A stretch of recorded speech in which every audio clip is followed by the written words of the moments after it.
Hello everyone, welcome back to the channel. In today's video, we will learn how to factory reset an MSI monitor without a PC. There are three ways to factory reset your MSI monitor without a PC. Let's see all methods step by step. Let's see method 1. Reset the via OSD menu. Press the joystick button on the back of the monitor to open the OSD menu.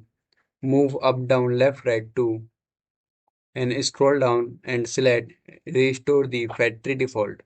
Select Yes and press the joystick button to confirm.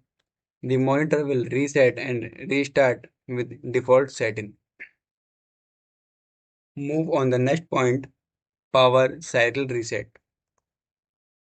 Turn off the monitor using the power button. Unplug the power cable from the back of the monitor. Wait at least half to 1 minute. Then plug the power cable back in. Turn on the monitor. Next we have step 3, hold button. Some MSI monitors support a hardware reset by holding the navigation button. Turn off the monitor, press the hold and joystick button for 5 to 10 seconds. While holding turn on the monitor, release the button when the power LED blinks or the MSI logo appears. The monitor will reset to factory default. Here are the today's video extra tip. Reset after updating firmware. Use the latest firmware for best performance.